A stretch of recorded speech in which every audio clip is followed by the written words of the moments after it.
On va donc faire 2 lectures pour commencer ce temps de partage.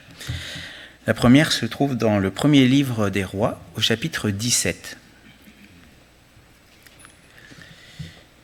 Nous allons lire ce qui s'est passé entre le prophète Élie et une femme veuve.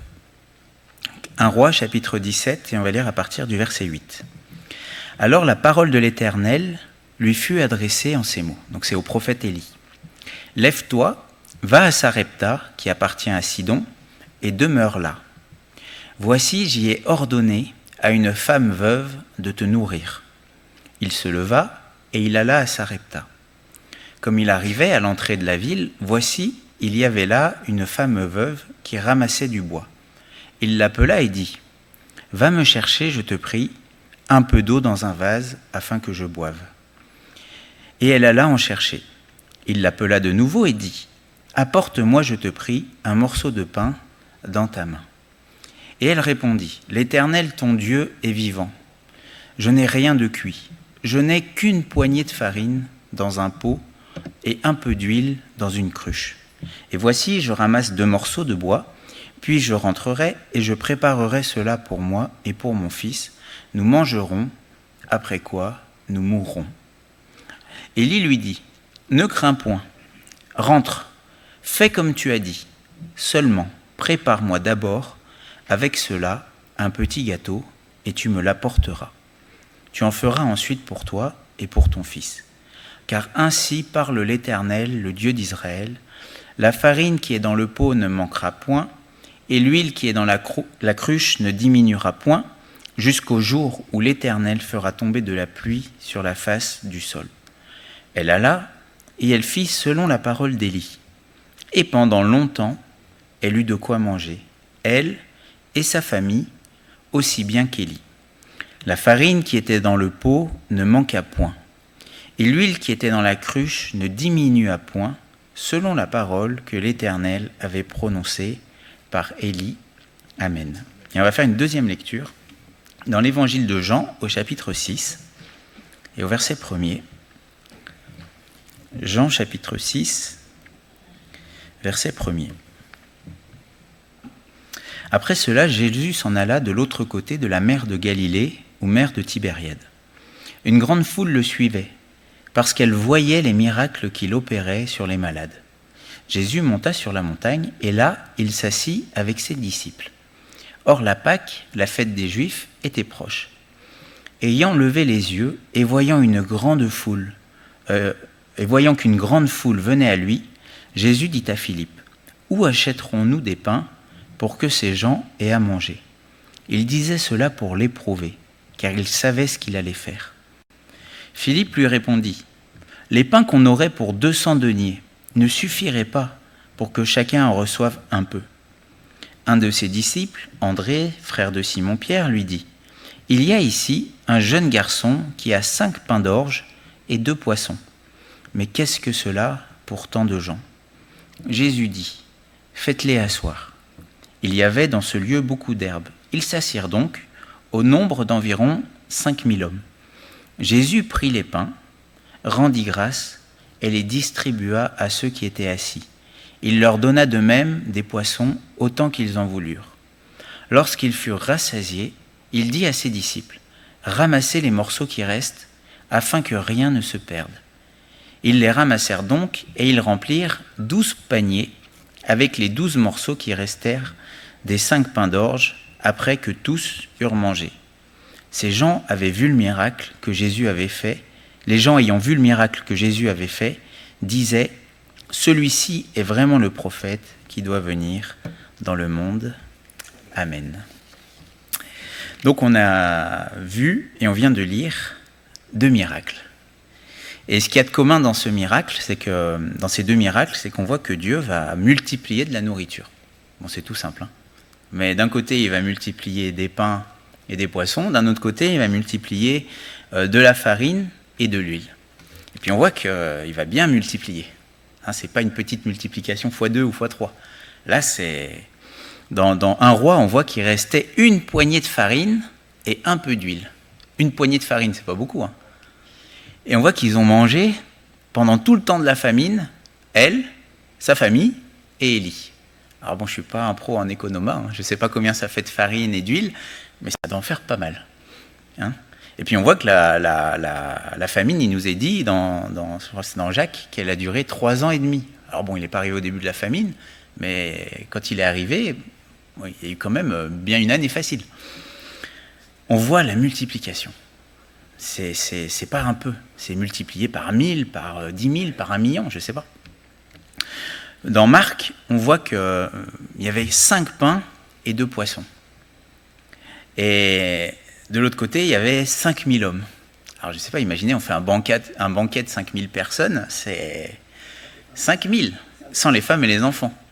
Et c'est Philippe qui va dire, mais où est-ce qu'on va acheter le pain ? 200 deniers, ça ne suffirait pas pour que chacun en ait reçu un petit peu. 200 deniers, c'est 200 jours de travail. C'est énorme. Ce serait, je ne sais pas combien de milliers d'euros. Et on voit que Dieu va multiplier 5 pains, et il va y avoir de la nourriture pour 5000 hommes, sans les femmes et les enfants. Et il y a plein d'autres exemples dans la parole. On voit que Dieu va multiplier des choses. La multiplication des pains, elle va se produire une deuxième fois. Bon. Mais tout ça pour dire quoi ? Tout ça pour dire que Dieu a la puissance de multiplier. Il peut multiplier. Et dans la Bible, on voit qu'il n'y a pas que la nourriture qu'il multiplie.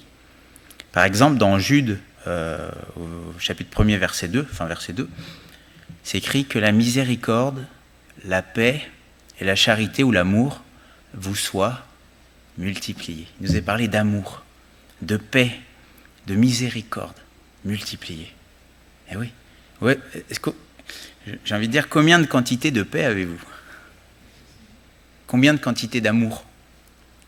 Combien de quantités de miséricorde ? Cette capacité à pardonner, à faire grâce. Dieu peut la multiplier. C'est beau, hein ? Dans 1 Roi 4, 29, il nous est dit « Dieu donna à Salomon de la sagesse, une très grande intelligence et des connaissances multipliées comme le sable qui est au bord de la mer. » Vous voyez, il n'y a pas que l'aspect matériel, intérieurement. Dieu peut multiplier des vertus en nous. Le psaume 40, verset 6, le psalmiste il va dire « Tu as multiplié, Éternel mon Dieu, tes merveilles et tes desseins en notre faveur. Nul n'est comparable à toi. » Et il dit « Je voudrais les publier, les proclamer, mais leur nombre est trop grand pour que je les raconte. » Vous voyez ? Il a tellement vu la main de Dieu partout pour le peuple, pour sa vie. Il a vu tellement Dieu agir qu'il peut plus tout raconter. Et même d'ailleurs, la fin de l'évangile de Jean, l'apôtre il dit qu'on ne peut pas raconter tout ce que Jésus a fait. C'est pas possible. On voit que Dieu a multiplié un peuple. Hein, Ésaïe 51, verset 2. « Portez les regards sur Abraham, votre père, et sur Sarah qui vous a enfanté, car lui seul je l'ai appelé, je l'ai béni et multiplié. » C'est vrai qu'on voit que d'un seul homme, usé, d'une femme aussi usée, Dieu va faire un peuple nombreux qui ne peut pas être compté, aussi nombreux que les étoiles du ciel. Quand on regarde dans les évangiles et le livre des Actes, on voit combien l'Église s'est agrandie. Mais ça a été une multiplication, en mathématiques, on dirait c'est exponentiel. C'est parti de 120 personnes, 120 disciples, mais à la fin, c'est tout le bassin méditerranéen qui a été, où il y a eu des disciples pour le Seigneur. Rien que le jour de la Pentecôte, on voit que 120 disciples sont devenus 3120 disciples, puisqu'il y en avait plus de 3000. Le nombre des disciples augmenta. Ça, il n'y a que Dieu qui peut le faire, multiplier. Même nous, hein, si on veut sauver quelqu'un, si tous les enfants de Dieu voulaient... il suffisait de vouloir pour qu'il y ait une multiplication, ça se saurait, parce que depuis longtemps, le monde serait converti. Bon.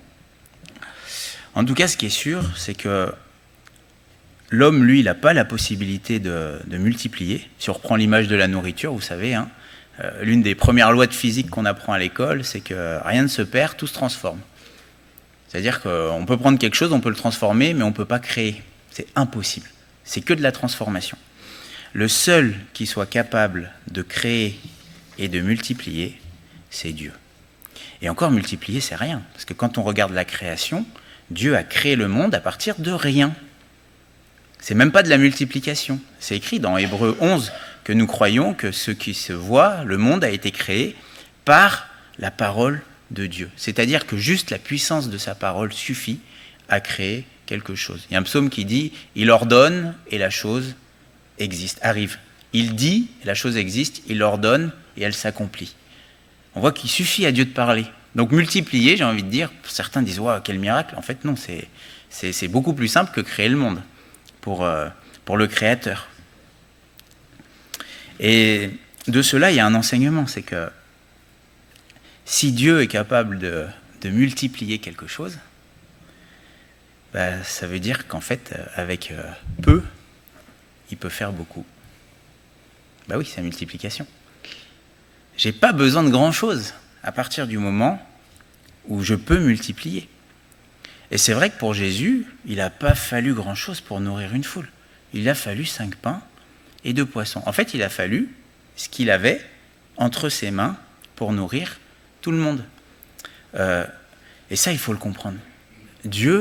Pour Dieu, le nombre, la quantité de ce que l'on a n'a aucune importance. Il peut faire avec quasiment rien, beaucoup. Imaginez, j'ai la capacité à multiplier l'argent. Ça serait beau, hein? Non. En vrai, non. Vous me donnez un billet, je le déchire en deux, j'ai la capacité de détruire votre argent. Mais imaginez que je peux le multiplier. Moi, j'ai pas besoin d'avoir 2 millions. Hein. Un billet de 10 me suffit.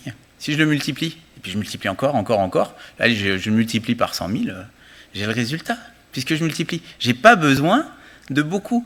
Et il faut bien comprendre que Dieu n'a pas besoin de beaucoup, parce qu'il a la puissance. Et ce qui n'est pas possible aux hommes, c'est Luc 18, verset 27, ce qui est impossible aux hommes est possible à Dieu. Il n'y a rien qui est impossible à Dieu. Et dans ce passage, on voit que l'homme, lui, et c'est normal, face aux besoins, il est complètement dépassé. Là, les disciples, ils ne savent pas quoi faire. Il y a un besoin, il est tellement grand, ils sont complètement paniqués. La veuve, elle est désespérée, parce qu'elle s'apprête à prendre son dernier repas, et puis elle dit, puis après on va mourir. Mais on ne va pas leur jeter la pierre. Je pense qu'on serait exactement dans les mêmes situations, on dirait exactement la même chose, parce que c'est normal. On n'est pas les créateurs, nous on n'est que les créatures. C'est logique. Et c'est normal qu'un homme, quand il regarde aux choses, il regarde à la vie, à sa vie ou à ce qu'il a, on regarde à ce qu'on a ou ce qu'on n'a pas. Mais la parole nous montre que Dieu, lui, il est capable, il a la puissance de nous donner ce dont on a besoin, même si, actuellement, on n'a pas grand-chose. Et on voit même que Jésus va éprouver les disciples. On voit qu'il va dire à Philippe, mais comment on va faire pour nourrir les gens? Comme si, exprès, il permettait que l'impossibilité de l'homme soit mise au grand jour. Ben oui. S'ils avaient, j'ai envie de dire, une multiplication par 10 000, c'est bien plus glorifiant pour Dieu qu'une multiplication par 2. On voit que l'impossibilité de l'homme, quand Dieu agit, nous montre combien il est grand, combien il est glorieux. Et ça, je crois que c'est vraiment quelque chose de merveilleux. Là, on parle de nourriture. Et il y a des miracles où Dieu a vraiment multiplié de la nourriture ou pourvu d'une manière providentielle. Je sais qu'il y avait un grand évangéliste, je crois, Georges Muller, qui lui, était dans un orphelinat, ils n'avaient rien à manger. Et puis, par la foi, ils avaient remercié Dieu. Il y avait plein d'enfants, c'était pas pour lui, c'était pour les enfants. Et puis, je crois, un camion de lait ou de pain s'était renversé. Voilà, Dieu avait pourvu d'une manière miraculeuse. Mais bien sûr, Dieu peut tout. Que ça soit par un miracle, que ça soit par les circonstances miraculeuses, Dieu, il est capable de multiplier. Et de toute façon, pour les besoins matériels, il a dit que si on cherchait son royaume et sa justice en premier, toutes choses nous seront données par-dessus. On n'a pas à s'inquiéter. Et on n'a même pas à savoir comment Dieu va faire. Il a promis de prendre soin de ses enfants. Mais dans ce texte, on voit que même si Dieu multiplie et qu'il a la puissance de le faire, il va utiliser l'homme et la femme pour amener la multiplication. Il va utiliser l'homme. Jésus n'a pas dit je sais que là-bas il y a du pain, je le prends, je le multiplie, et puis voilà. Même dans la distribution, il a utilisé les disciples. Et oui, Dieu peut absolument tout, mais il veut la part de l'homme. Et en fait, si on regardait tous les textes où il y a de la multiplication, on ne va pas le faire, mais on va s'arrêter dessus quand même. On voit qu'il y a quand même un principe qui apparaît, c'est que quand Dieu multiplie, il y a toujours avant un sacrifice. Toujours. Et en fait, le principe, c'est que c'est celui de la croix. C'est quand il y a la croix qu'il y a la multiplication. Alors, je n'ai pas voulu appeler ce message « Remettre la croix au centre, partie 8 », mais j'ai appelé « Quand Dieu multiplie ». Mais en fait, c'est la même chose. C'est la croix qui amène la vie. Et c'est vrai qu'au fois on dit c'est la mort qui donne la vie. C'est vrai. Mais j'ai envie de dire c'est la mort qui multiplie la vie. C'est-à-dire que ce n'est pas juste une mort pour une vie, c'est une mort pour des vies. Et c'est ce qu'on va voir après. La veuve, elle va sacrifier son dernier repas. Et oui. Puisque c'est son dernier repas, et puis le prophète, il vient lui dire, mais donne-moi d'abord. Donc il va y avoir un sacrifice pour elle. Imaginez, il y a son fils. Mais on voit que c'était vraiment une femme qui craint Dieu, puisqu'elle va dire l'Éternel est vivant. Donc on voit qu'il va y avoir un sacrifice. Dans la multiplication des pains, on voit qu'il y a un enfant qui va donner ce qu'il a. Il va le donner à Jésus pour nourrir les autres. Il y a un sacrifice. Et c'est vrai que c'est la manière dont Dieu fait. Et même dans les choses naturelles, parce que la Bible dit qu'on voit les perfections invisibles de Dieu dans la nature, on voit qu'il y a des lois physiques qui illustrent ces lois spirituelles. Jésus utilisait beaucoup de paraboles, c'est-à-dire des choses que Dieu avait créées de la nature, pour illustrer des choses spirituelles, pour qu'on les comprenne. Et il y a notamment le fait de semer. Dans Matthieu 13 au verset 23, c'est la parabole des terrains, mais on voit qu'il nous est dit, donc Matthieu 13, 23, « Celui qui a reçu la semence dans la bonne terre, c'est celui qui entend la parole et la comprend. Il porte du fruit. Et un grain en donne 100, un autre 60, un autre 30. » Vous voyez ? Et c'est vrai que c'est comme ça. S'il fallait repeupler la terre, je ne sais pas, d'un arbre, il suffirait d'une graine, qui en donne 100, puis les 100 graines en donnent 10 000, et puis les 10 000 graines, et puis voilà, pour repeupler la terre, il suffit d'un. L'homme et la femme, il n'y en a eu qu'un au début. Et puis bon, il y a eu la femme aussi, qui a été tirée de l'homme, mais à partir de 2, il en a peuplé la terre. Il y a ce principe. La semence, elle multiplie. Et même l'homme qui se multiplie, c'est une histoire de semence. C'est 2 cellules qui meurent pour en former une nouvelle, et puis cette nouvelle, elle a la capacité de se multiplier. Jésus va dire, Jean 12, 24, « En vérité, je vous le dis, si le grain de blé qui est tombé en terre ne meurt, il reste seul. Mais s'il meurt, il porte beaucoup de fruits. » Et ce que l'on voit dans même la nature, parce que Dieu, il est cohérent, la manière dont il nous a créés spirituellement et la manière dont il crée les choses matérielles, c'est le même Dieu, donc il y a une cohérence. Pour qu'un grain de blé multiplie, il faut qu'il meure.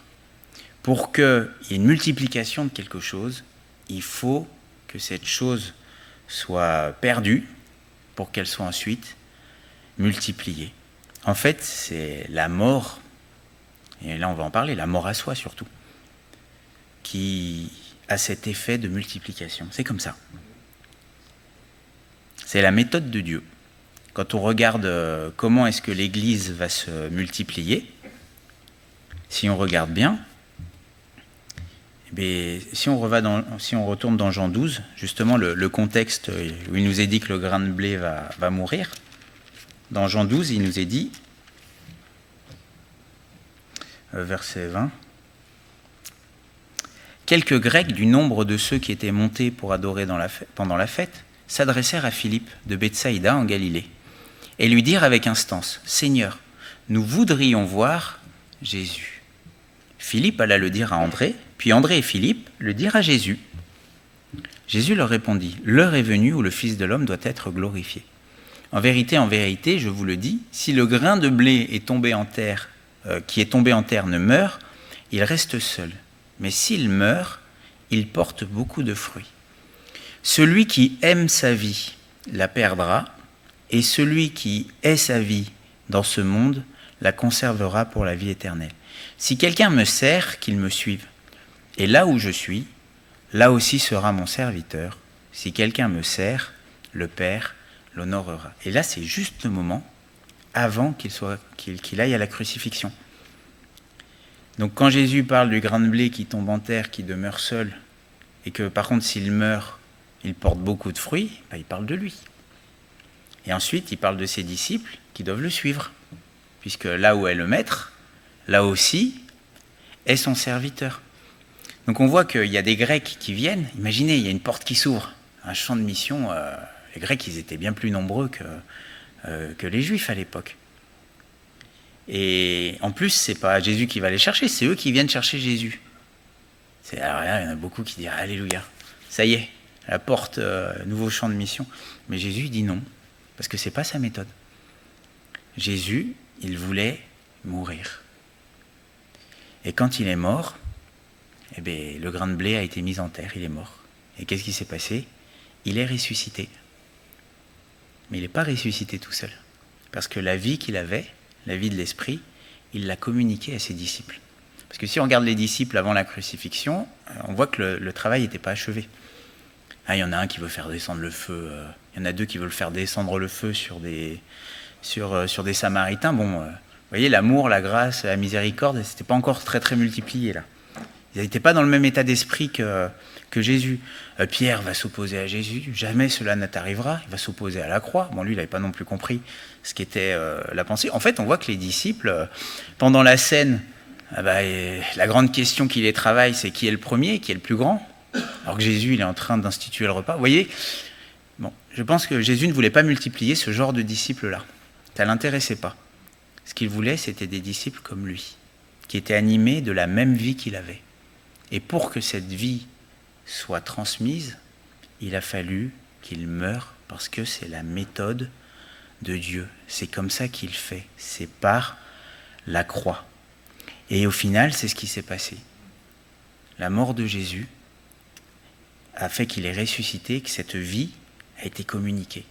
Et c'est vrai que ceux qui sont en Christ, ils sont ressuscités, la Bible dit, assis avec Jésus dans les lieux célestes.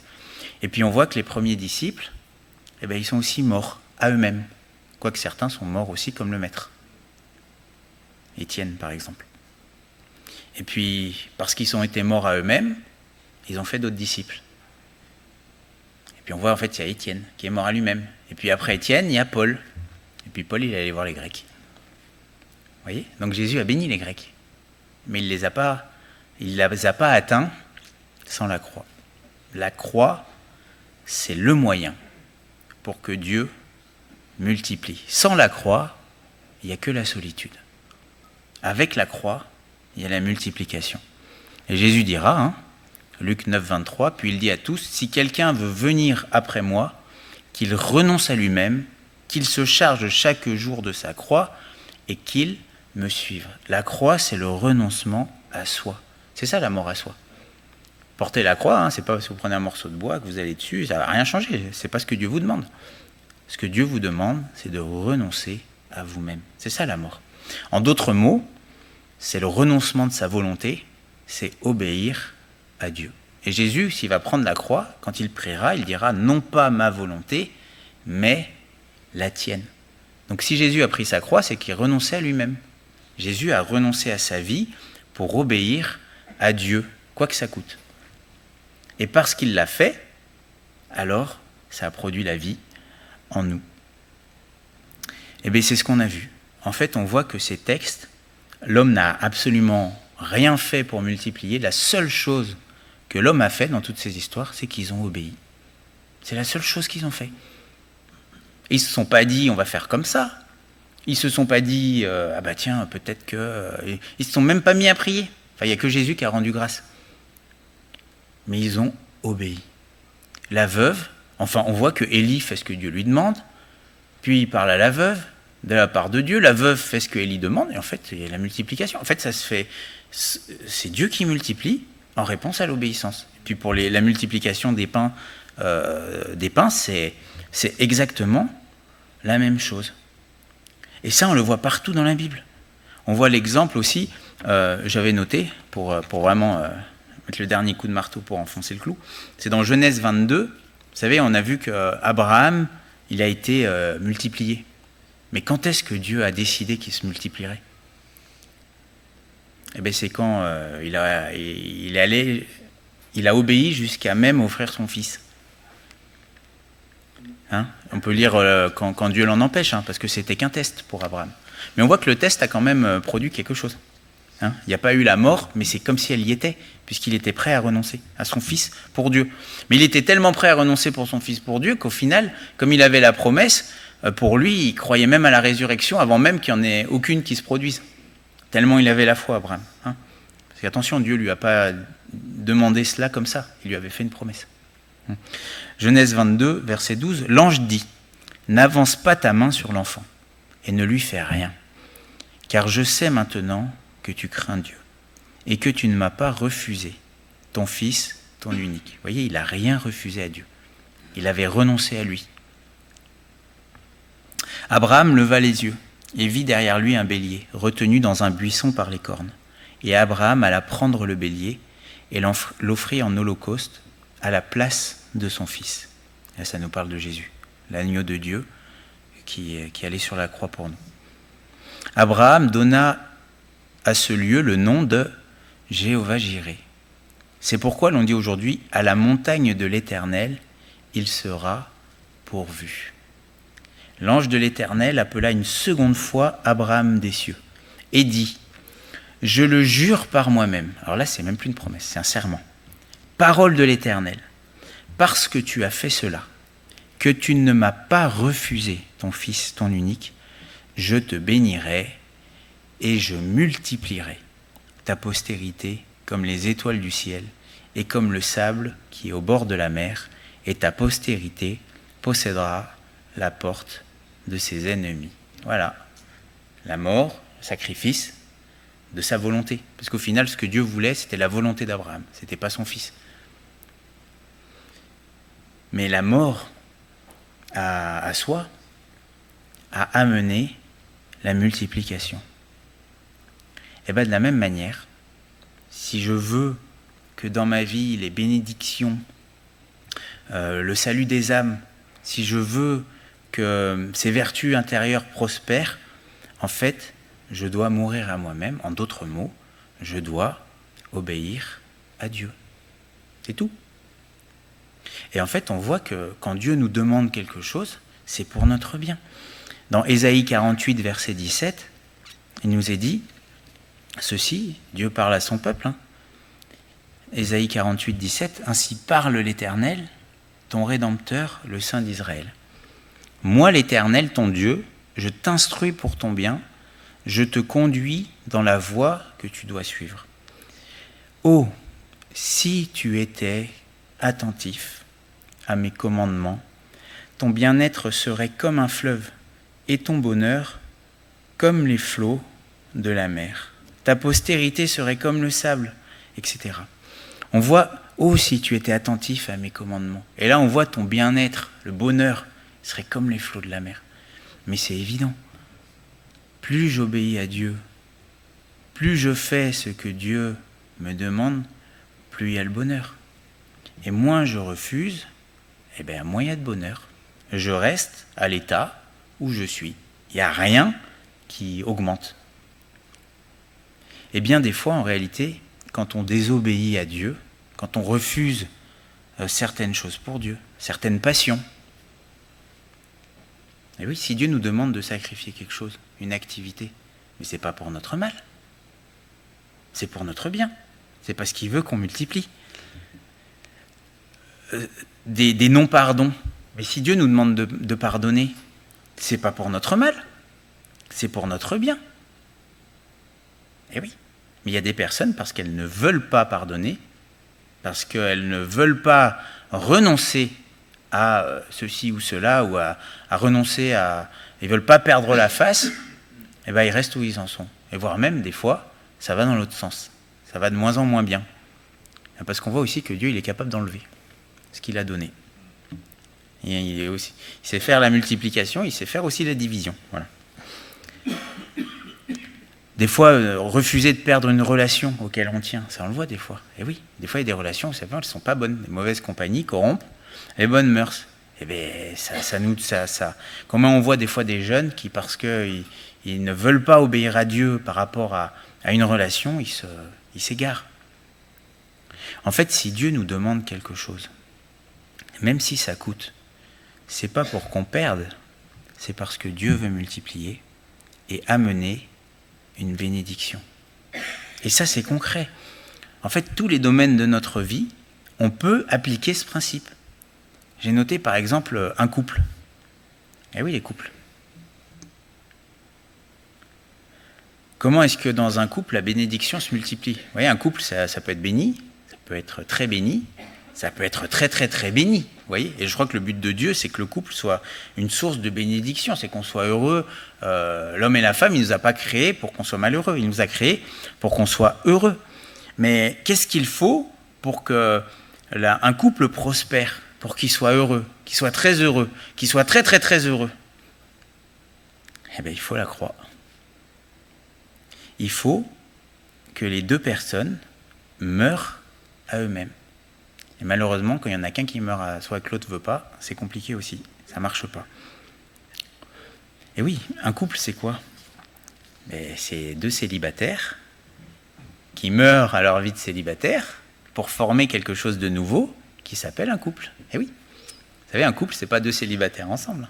C'est deux célibataires qui renoncent à leur vie comme ils veulent, comme ils décident, comme ils pensent, comme ils souhaitent, et ils choisissent de se mettre ensemble pour faire quelque chose de nouveau. Vous voyez ? C'est pas 1 plus 1, ça fait 2, c'est 1 plus 1, ça fait 1, mais un nouveau 1.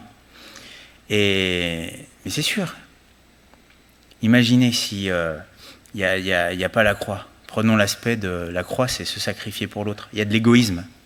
Vous voyez, imaginez, un couple, les deux vivent comme des célibataires. Toi, tu veux faire ça, moi, je veux faire ça, allez, chacun de son côté, pas de compromis. Ça va être compliqué. Ou en tout cas, il peut y avoir peut-être une forme de bonheur, mais on peut aller plus loin. Si par exemple, il n'y a pas le pardon, eh oui, parce que Dieu nous demande de pardonner. Mais s'il n'y a pas le pardon, ça ne peut pas marcher. S'il n'y a pas la grâce, le fait de faire grâce à l'autre, lui donner ce qu'il ne mérite pas. Mais pareil, si on obéit, c'est-à-dire que je ne fais pas ce que je veux dans le couple, mais je fais ce que Dieu veut pour le couple, parce que c'est lui qui l'a créé, il sait comment ça marche. Si la femme applique les commandements qui lui sont donnés, et que l'homme applique les commandements qui lui sont donnés, s'il y a la mort à soi, il y a l'obéissance, mais ça ne peut que marcher. Mais si à un moment, je décide de ne plus être mort, mais de faire ce que je veux, eh bien, je vais ruiner mon couple. Mais pareil avec tout, je notais avec les enfants. Mais c'est sûr, si l'enfant fait ce que le Seigneur lui demande, enfants, soyez soumis à vos parents. Puis si les parents font ce qu'il leur est demandé, n'écrissez pas vos enfants, puis éduquez-les, mais ça va marcher. En fait, c'est la mort qui amène de plus en plus de bénédictions. Dans une église, c'est la même chose. Si chacun fait ce qu'il veut, mais si tout le monde fait ce que Christ veut, là, ça va multiplier. Oui. L'église, c'est comparé à un corps. Vous voyez, le corps, c'est vraiment un exemple merveilleux. Parce qu'il n'y a pas plus mort que les membres. Alors, vous allez dire, non, il n'y a pas plus vivant que les membres. Non. Ma main ne choisira jamais ce qu'elle va faire d'elle-même. Jamais. Ma main ne fait ni plus ni moins que ce que ma tête lui demande de faire. Voilà. C'est pas elle qui a choisi, c'est moi qui ai choisi. Tout est mort à soi dans le corps, mais il n'y a pas plus vivant. C'est l'exemple de la vie, un corps vivant. Et bien dans l'Église, c'est pareil. Si chacun fait ce que le Seigneur lui demande de faire, eh bien ça marche. Mais si à un moment je fais ce que je veux, eh bien ça ne marche pas. Mais ça marche dans tous les sens. Il y en a qui veulent prendre la place des autres, mais ça ne marche pas. Puis il y en a qui ne veulent pas prendre la place que Dieu leur demande de prendre. Ça ne marche pas non plus. Il faut que chacun soit à sa place, et au final, ce n'est pas aux membres de choisir, c'est à la tête de choisir. Et quand la tête a choisi, et que tout le monde fait ce que Dieu veut, ce que Jésus veut, il est à la tête de l'Église, eh bien on voit que tout marche avec harmonie. Et au final, il y a la multiplication. Et on voit que c'est le Seigneur qui ajoutait à l'Église ceux qui étaient sauvés. Et ben voilà, c'est la mort qui multiplie. Et vous pouvez prendre n'importe quelle vertu, n'importe quelle chose auquel vous pouvez penser, où vous voudriez qu'il y en ait plus, ça passera par ça. Obligatoirement. Mais s'il n'y a pas la mort, il n'y a pas plus. Il y a même moins, des fois. Alors quelqu'un dira, oui, mais c'est dur de mourir à soi. Je ne sais pas si c'est dur. Je pense que si on ne regarde pas à Jésus, oui. Mais je crois que plus on regarde à Jésus et à sa mort, plus on regarde à combien il nous a aimés et ce qu'il a enduré pour nous, plus on regarde à la manière dont il a vécu par la foi et qu'il a enduré la croix, en fait, plus on met l'œuvre de Jésus au centre de nos pensées, de ce que l'on est, plus, au final, on peut suivre son modèle. Et en fait, je pense que des fois, il n'y a tout simplement pas assez de la pensée de la croix, de la pensée de l'œuvre de Jésus. Des fois, il n'y a pas assez tout simplement de la présence de Jésus qu'on ne cherche pas dans nos vies. S'il y avait plus Jésus, mais il y aurait plus la mort et il y aurait plus la multiplication. Voilà. Jésus dira, on est heureux pourvu qu'on mette en pratique. Et je crois que si le Seigneur nous demande quelque chose, en fait c'est ma conclusion, c'est que premièrement, il ne faut pas regarder aux quantités. Ça ne veut rien dire. Dieu, il peut faire infiniment plus que même ce qu'on peut imaginer. La multiplication, c'est l'œuvre de Dieu. C'est lui qui fait. Mais ma part, c'est d'obéir et de porter ma croix. Et si je veux plus de paix, plus d'amour, plus de miséricorde, plus de toutes ces choses, il faut que j'obéisse. Et si je veux obéir, c'est ce qu'on a vu depuis plein de fois, il faut déjà que j'accepte ce que Jésus a fait pour moi, son obéissance au Père pour moi, son amour pour moi, son pardon pour moi, ça, la manière dont la Bible nous révèle qui il est, et puis je dois suivre son exemple. Plus mes pensées sont captivées par Christ, plus mes pensées sont tournées vers lui, vers ce qu'il a fait, plus mon cœur est pétri de la parole de Dieu qui nous révèle Christ, plus elle va m'amener à vivre cette mort, mais cette mort bénie. Et au final, ça ne va pas m'amener à... Vous savez, la croix, c'est pas mourir pour mourir. La croix, c'est mourir pour vivre. La croix, c'est perdre pour gagner. La croix, c'est perdre une chose pour en avoir plein d'autres. En fait, quand Dieu nous propose la croix, il veut tout sauf nous diminuer. Lorsque Dieu nous propose la croix, il nous bénit parce qu'en fait, il sait que c'est le seul moyen pour que nous puissions prospérer, être heureux, que ces grâces nous soient multipliées et puis que les âmes soient sauvées. Amen. Merci Seigneur. Et merci pour ta parole qui nous révèle, oui, la pensée de la croix et qui nous révèle que ce n'est pas par nous-mêmes que nous pouvons prospérer, ce n'est pas par nous-mêmes que nous pouvons avoir ces grâces qui se multiplient en nous, ce n'est même pas par nous-mêmes que nous pouvons avoir des bénédictions dans tous les domaines de nos vies, mais c'est par ta grâce et c'est en simplement mettant en pratique ta parole, Seigneur.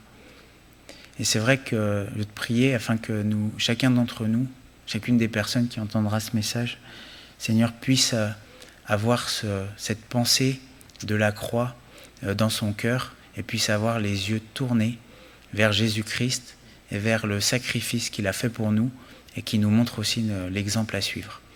Seigneur, merci parce que tu nous as tout donné afin que nous puissions vivre dans la piété, Seigneur, Vraiment, toi qui crées en nous le vouloir et le faire, nous te prions afin que tu puisses le créer en nous et nous te le demandons dans le nom de Jésus. Amen.